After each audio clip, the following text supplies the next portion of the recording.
Hey guys, it's Chris and welcome back to the Game of Thrones Foreshadowing series. And here let's pick up right where we left off with Game of Thrones Season 2, Episode 5, The Ghost of Harrenhal.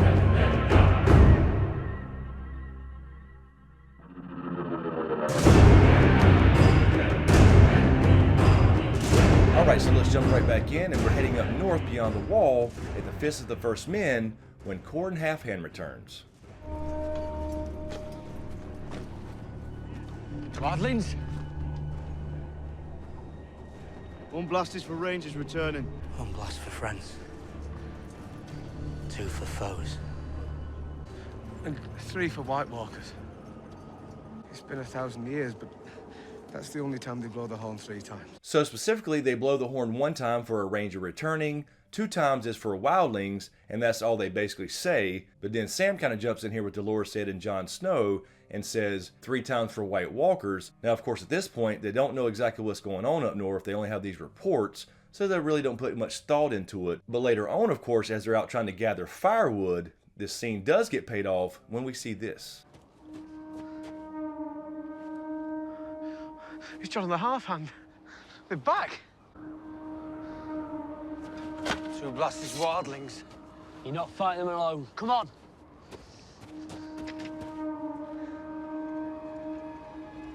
Three blasts. Run! So for the first time in 1,000 years, we hear the horn blow 3 times for White Walkers. And of course, this is when we as an audience get to see the White Walkers really close up for the first time. And of course, as the season progressed, they put on a lot more clothes. And next we head back south to King's Landing when we see Bronn and Tyrion having a conversation with a wisdom from the Pyromancers Guild, who is played by Roy Detroit, by the way, the guy who has passed away now who did the audiobooks for A Song of Ice and Fire. But specifically, we hear Bronn say this. Dare insult my order whilst Aerys Targaryen lived. Well, he's not living anymore.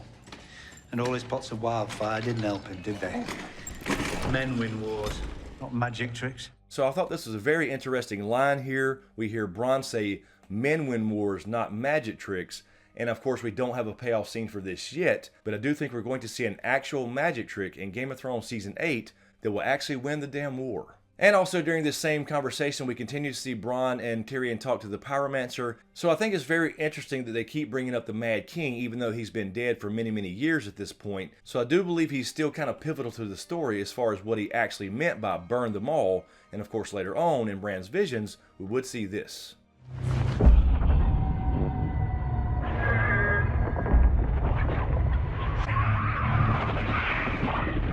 Burn them all! Where's my sister?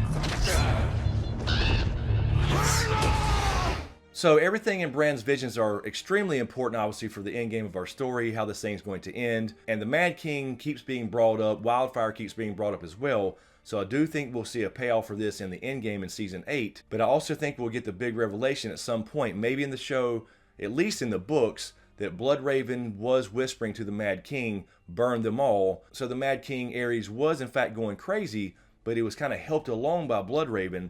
Bran will probably likely find this out at some point. And when he says burn them all, he didn't necessarily mean burn them all as in the people sacking King's Landing. He was talking about specifically either the White Walkers and Whites, or perhaps if you follow my endgame theory, which can be seen by clicking here, I think it also could refer to the werewood trees themselves on the Isle of Faces. And during this same scene, when Tyrion actually lays his eyes on the wildfire pots, we do hear Tyrion specifically say this. Enough to burn Stannis Baratheon's fleet and armies both. This is a shit idea. I'm afraid I have to concur with my advisor, Wisdom Haleen. The contents of this room could lay King's Landing low.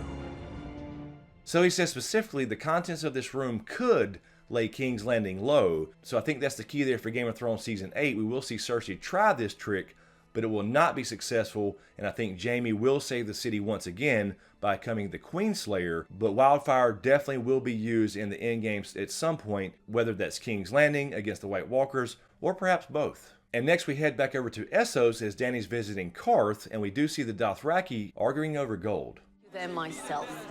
Please excuse me for a minute. What are they doing? Malako says the statue is too heavy to carry. Caparo says that Malako is an idiot. Ivisaki mai. Kisise. Kishinevaki mai. Jelas vos feferani mai, vos tavi mai vos ivisi mai. So they're arguing over how to take the gold, how can you melt it down, how can you sneak it out of there, and Dany basically says, no, we can't take their stuff, but at some point, later on, of course she does when we see this. Real enough to buy a ship? Aye. A small ship.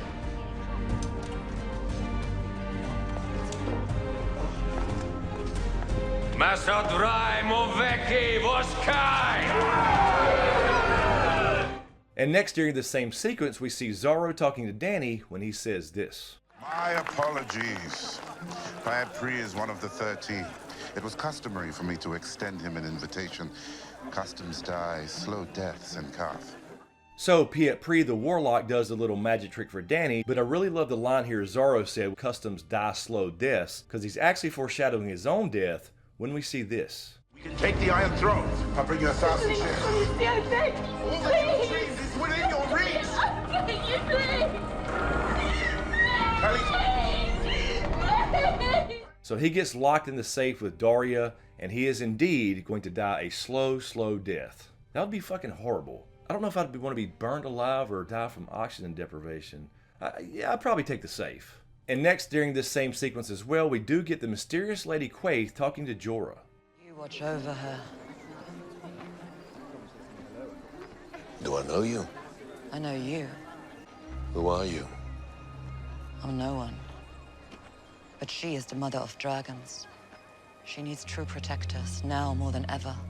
So Quaithe specifically says, I am no one, after Jorah asked her, who are you? Now, there's not necessarily a specific payoff for this because we never find out who Quaithe is. Of course, in the show at least, we've never seen Quaithe again. She does reoccur in the books, speaking to Dany through dreams, trying to remind Dany who she is. But the point being here that no one is kind of a theme here throughout this whole entire show, and specifically this episode itself, which also sets up a lot of Arya stuff as far as the Faceless Men storyline, etc. So although there's no payoff scene here, and she says she's no one, and it does kind of fit with the theme of the Faceless Men, I think it's just kind of following the overall theme of the story that no one is just as important as someone, as in, it really doesn't matter what your last name is, people are people, and in this endgame, everybody has to work together to accomplish the bigger goal and stop the second long night. So after season 8 and A Dream of Spring, I think being no one may not necessarily be a bad thing anymore. And next we have Brienne and Catelyn making camp somewhere after they escaped Renly's camp, and we see this.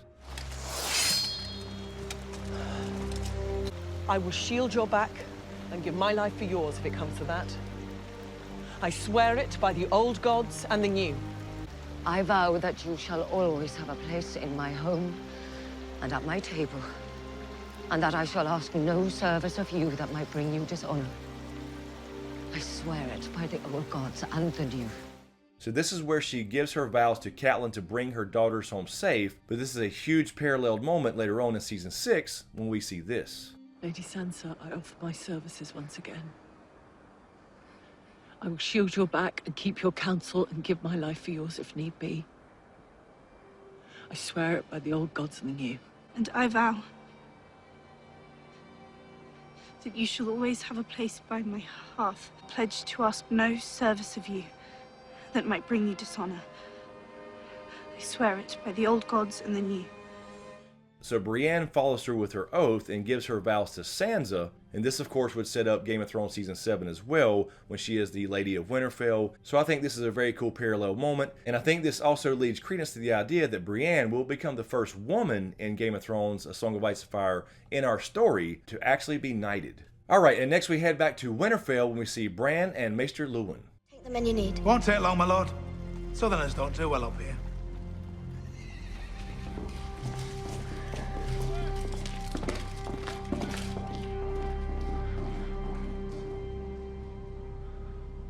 So, what does it mean? So they're having this conversation, and immediately the camera switches from Bran's face over to the Raven. So essentially this foreshadows the rest of Bran's life when we see this. Are you sure you're ready for this? I'm the three-eyed Raven now. I have to be ready for this.